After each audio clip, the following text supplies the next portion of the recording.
Olá, bem-vindos ao Paleio. Hoje estamos no Teatro das Figuras, em Faro, e eu tenho um enorme prazer de ter como convidado o Miguel Ángel Hernández, que é professor universitário e é escritor. Tem escrito vários ensaios, livros, artigos. Hoje vamos conversar em torno do seu livro o El Don de la Siesta. E começaria exatamente por perguntar ao Miguel que dom é este? Porque é que chamas, ou melhor, porque é que associas a cesta a um dom? E que dom é este para ti? Bueno, en primer lugar, encantadísimo de estar hablando contigo en este teatro tan maravilloso. Me refiero al don como una especie de regalo. En principio, cuando apareció el libro, la gente preguntaba o creía que el don en español es un talento, algo que tú tienes, y la gente creía que yo tengo el don de la siesta, que tengo el talento de dormir la siesta, pero no me refería exactamente a ese talento que uno tiene para dormir la siesta, los que pueden dormirla y los que no, sino al don en el sentido de regalo, algo que se ofrece a cambio de nada, que es algo que me interesó mucho cuando leí el ensayo sobre el don de Marcel Mauss o La parte maldita de Josh Bataille, donde habla de ciertos tipos de economía que no requieren a veces nada a cambio, sino que es pura generosidad, aquello que excede, como excede el regalo, aunque dice Marcel Mauss que un don requiere un contradón. Siempre hay algo que recibes, pero en principio el don también tiene que ver con la generosidad absoluta.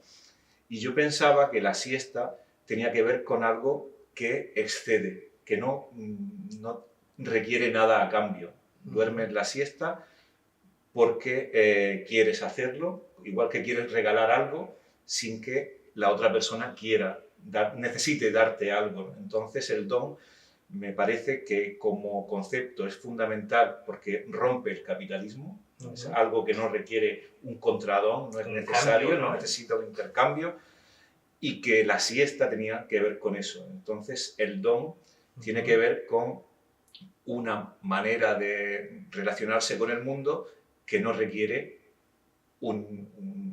una parte que vuelva, sino simplemente pura generosidad o puro exceso o puro placer, en última instancia. Essa ideia é muito interessante, porque quando falamos de... Estava intentando el portuñol, pero vou volver ao português porque vamos ter subtítulos, não? Quando falamos de cesta, falamos de uma prática cultural, mas também falamos de um ato político. Qual é que tu pensas que é o papel da cesta numa organização e num sistema em que vivemos hoje, muito baseado e suportado no consumo e na produção contínua e excesiva, não é? Eu diría. Pues es un papel contradictorio, porque en primer lugar ese don de la siesta es algo que excede, como decía antes, que no es productivo, sino que es improductivo, tiempo improductivo, me interesa mucho esa idea, pero en los últimos años, en las últimas décadas, se está produciendo algo muy peligroso, me parece a mí, que es una capitalización de la siesta.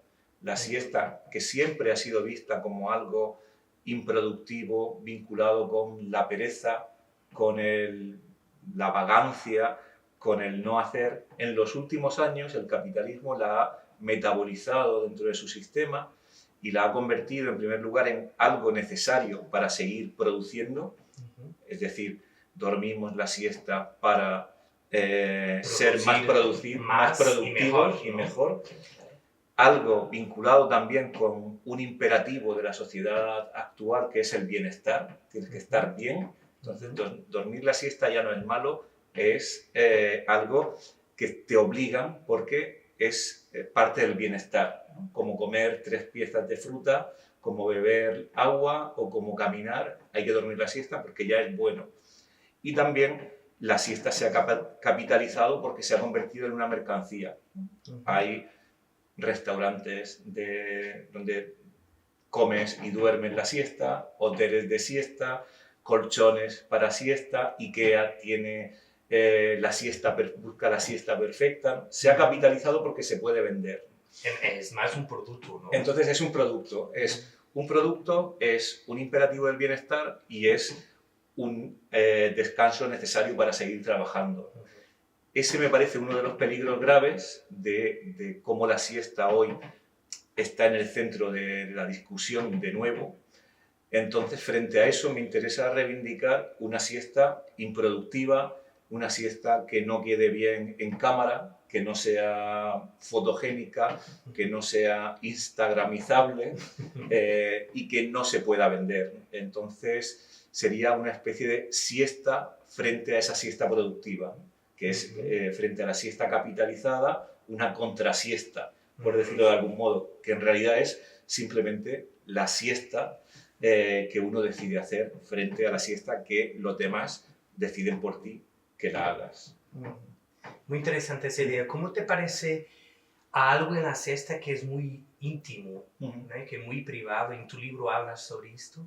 ¿Cómo te parece que podremos contrariar esa fuerza de utilizar e instrumentalizar la siesta como más un instrumento que está de alguna forma fortaleciendo el capitalismo, ¿no? ¿Cómo te parece concretamente en nuestros cotidianos que podremos de alguna forma afastar esta idea, ¿no? Pues de nuevo es una contradicción también, ¿no? Porque creo que una de las únicas salidas ahí es llevarlo todo al terreno de lo íntimo e individual. Y fíjate que estamos en un ciclo o el contexto de donde nos vamos a encontrar es un ciclo de arte y comunidad. Pero creo que ciertas dinámicas comunitarias pueden ser muy fácil de identificar y de controlar, y el acto individual último, íntimo, de decidir acostarse, retirarse, interrumpir uno solo, ¿no? Creo que es fundamental. Creo que la siesta se duerme solo. Por la noche pueden dormir en pareja, pero la siesta creo que es una cosa individual de retirada del mundo. Y esa retirada, para mí, es muy importante que se haga en soledad, o en lo que Hannah Arendt llamaba solitud. La soledad es algo que uno no decide, estás solo porque te han abandonado. La solitud la decides y es un lugar donde, como en las sombras, como en la penumbra, donde se desarrolla el pensamiento y el descanso también individual. Entonces creo que una de las formas de resistencia es esa resistencia íntima en la que uno solo decide retirarse. Es algo que es incontrolable, ¿no? Porque es una multiplicidad de gente retirándose y no gente que sigue los preceptos de cómo hay que dormir, cómo hay que retirarse. Entonces yo creo que la intimidad es quizá la conquista necesaria. ¿Piensas que el capitalismo tiene invadido a nuestro momento de siesta? Sí, totalmente. Y el descanso. Sí, claramente. Faltaba capitalizar el sueño y ya está capitalizado, ¿no? Este fabuloso libro de Jonathan Crary, 24/7, que habla de ese último lugar que faltaba por capitalizar y que es el sueño y también el descanso, ¿no? El descanso, precisamente porque el descanso se ha convertido en algo necesario para seguir produciendo. Pero también ha habido algo fundamental, sobre todo, lleva tiempo ya, pero desde la pandemia aún más, ¿no? Que es la invasión del trabajo en todo el ámbito de lo íntimo y de lo doméstico. Venía de antes, pero después de la pandemia las casas se han convertido en oficinas nuestro sofá se ha convertido en nuestro lugar de trabajo, nuestra cama se ha convertido en el descanso necesario para seguir trabajando. Entonces, creo que la pandemia, entre otras cosas, ha sido el paso último para la capitalización absoluta del espacio doméstico, que se ha convertido en fábrica. Entonces, claro, está en todos los lugares, ¿no? Y hay que buscar intervalos, resquicios, interrupciones, y no es fácil. Pero bueno, creo que esa idea de decidir y de romper, tratar de romper cualquier cosa que sirva para algo, y creo que en última instancia es el placer puro, la siesta hedonista, el hacerla porque uno quiere y no porque vaya a ser más productivo, aunque después es cierto que pueda ser más productivo, pero no importaría que se fuera la tarde durmiendo, aunque fuese menos productivo, ¿no? Tu escreveste este livro durante a pandemia, justamente. Porquê é que decidiste escrever este livro? Porquê é que para ti foi importante passar esta reflexão, estes pensamentos em torno desta prática da siesta para el libro? Pues la primera razón es porque inmediatamente me contagié de COVID, fui uno de los primeros y tenía muchísimo sueño. Agora dá risa, pero Ahora, no dá risa nenhuma. Entonces tenía mucho sueño, era un cansancio muy grande y solo quería dormir la siesta. Y cada vez que me acostaba a dormir la siesta, me levantaba pensando que había sido un mal sueño. Entonces la siesta me servía como lugar de escape, también de escape de todas las noticias, de escape de ese espacio en el que se convirtió la casa, que era una fábrica, pero también era un lugar de entretenimiento continuo, porque en la pandemia todo el mundo en casa pues tenía que estar haciendo pan, tenía que estar haciendo book trailer, tenía que estar haciendo clases online, era... lo peor que te podía pasar era aburrirte. Hiperactivo. Entonces nos volvimos todos hiperactivos y yo entendí que necesitaba más aún que nunca el descanso en casa. Y pensé que las siestas eran momentos de descanso, de decisión y de escape ante esa vorágine de información, de hiperactividad. Y aparte, había algo muy importante, y es que en esos momentos de la siesta yo sentía que me reencontraba casi de modo puro con el cuerpo. El subtítulo del libro es Notas sobre el cuerpo, la casa y el tiempo, ¿no? Estaba en casa, la casa era una prisión, pero también era un refugio. El tiempo se había acelerado, pero se había parado, ¿no? Era como toda una contraposición, y los cuerpos estaban en peligro, eran frágiles, y era necesario reencontrarse con ese cuerpo que todavía pesa, hace la digestión, es biológico en el momento de la siesta. Entonces sentía que era un reencuentro real con el cuerpo presente, con la casa como refugio y con el tiempo como algo que experimentaba. Y pensé que no era tan tontería escribir sobre la siesta, porque me estaba hablando de lo necesario que era pararse, habitar un espacio y estar con uno mismo cuando todo lo demás estaba en peligro. Se tivesses que explicar de una forma muy sintética o que es siesta, ¿cómo lo explicarías? A un niño, ¿no? A un niño muy pequeño, ¿cómo lo explicarías? O qué es la siesta y cuál es su importancia? Pues diría que es quizá algo que reclama el cuerpo, que está cansado y que hay que escucharlo y dormir cuando el cuerpo dice que está cansado y no puede más. Si el cuerpo tiene sueño, hay que darle su alimento. Y si el cuerpo necesita descansar, hay que darle su descanso. Y sobre todo, es algo, yo creo, para mí, como la clave de por qué hay que dormir la siesta si uno quiere, ¿no? Es porque es una decisión. En este mundo donde todos los demás deciden por nosotros qué es lo que tenemos que hacer, pues la única o una de las pocas decisiones que tomamos justas es ahora, aunque no importe, me da igual, voy a dormir, voy a descansar, ¿no? Es el Bartleby al revés, ¿no? El I would prefer not to, cuando los demás me lo dicen, pero I would prefer to nap, me gustaría dormir, ahora que los demás siguen trabajando. Entonces, para mí la clave es la decisión, decidir hacer algo y decidir retirarse un momento para volver o quedarse ya toda la tarde, ¿no?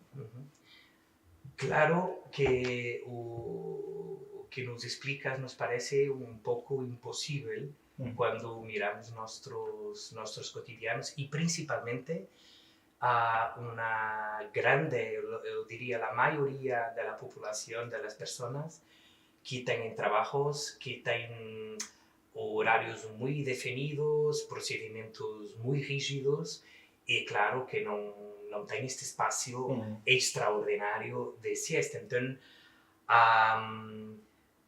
desde esta idea, porque me parece también que puede haber un peligro de romantizar la siesta, ¿cómo podemos de alguna forma ultrapasar esta, esta forma de mirar un momento de paraje, ¿no? En nuestras vidas y de reencuentro con nuestro cuerpo y con los propios, ¿no? Y por un lado te pregunto esto y por otro lado para terminar también son dos preguntas, ¿no? ¿O qué podrías aconsejar a no practicantes de siesta a pasar a ser un practicante de siesta, ¿no? La primera pregunta es muy difícil porque es cierto que la siesta, por encima de cualquier cosa, hoy es una conquista. Es algo que debemos conquistar, ¿no? Porque no está en un sistema productivo, no hay espacio para esa siesta y cuando lo hay es un peligro porque es ese espacio puesto por esa empresa para seguir siendo más productivos, ¿no? Entonces es un contrasentido de nuevo, ¿no? No tenemos el tiempo y cuando nos dan el tiempo nos lo dan. Habría que encontrar los momentos para robarlo, ¿no? Creo que al final dormir la siesta también es robar el tiempo, encontrar cada uno el momento para robarlo cuando puedan. Incluso creo que la conciencia de que ahora debería dormir la siesta aunque siga trabajando es algo importante, ¿no? Es decir, el tiempo de la siesta, incluso aunque no lo esté practicando, yo sé que ahora este tiempo debería estar haciendo otra cosa, no debería estar trabajando, porque el problema es eliminar incluso la posibilidad de que cuando lo tengamos lo podamos emplear. Entonces nos hemos acostumbrado tanto a los ritmos 24/7 de trabajo que ya no hay un espacio cuando tenemos un fin de semana o un momento libre para dormir, porque el cuerpo se ha acostumbrado a ser una máquina, incluso en los tiempos de descanso. Entonces, la toma de conciencia de que ese tiempo en el que sentimos que dormiríamos, pero tenemos que seguir trabajando, es un tiempo robado, creo que es importante, porque el peligro es que esa idea de ese tiempo desaparezca.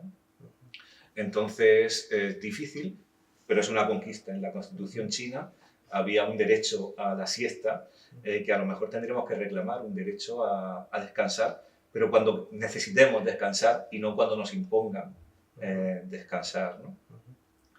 ¿Y qué podrías aconsejar a las personas no practicantes de siesta? Bueno, la siesta en realidad es una meditación también. Camilo José Cela, el escritor español, decía que era el yoga ibérico. Es una forma de meditación y incluso aquellas personas que después de almorzar o de comer no tienen la necesidad de dormir, yo aconsejaría, como hacían los benedictinos en la Orden de San Benito, que después de comer se retiraban a sus aposentos media hora a descansar, leer, cerrar los ojos, rezar, meditar, simplemente el momento justo para retirarse del mundo. Retirarse del mundo es desconectar el teléfono, es dejar Netflix, es media hora para estar solos con nosotros. Y creo que eso es lo fundamental. Al final la siesta es un descanso del cuerpo, pero sobre todo es en esta sociedad de continua exposición a los otros, un momento para estar con nosotros. Entonces, si no quieren dormir, pues que piensen en estar con ellos mismos, ¿no? Creo que eso es fundamental porque es ese momento de reencuentro que no tenemos y que estamos completamente dados a los demás, que está bien a veces, pero también tenemos que estar dados a nosotros mismos. Miguel, muito obrigado, foi um prazer. Obrigado. Vamos continuar a conversar de seguida. E eu termino com um excerto do teu livro. Vou tentar fazer uma tradução em simultâneo para português, espero não errar muito. A sesta como regresso, como resistência, como reencontro com algo que acreditávamos estar perdido. A sesta como uma arte de interrupção. Até ao próximo baleio. Obrigado.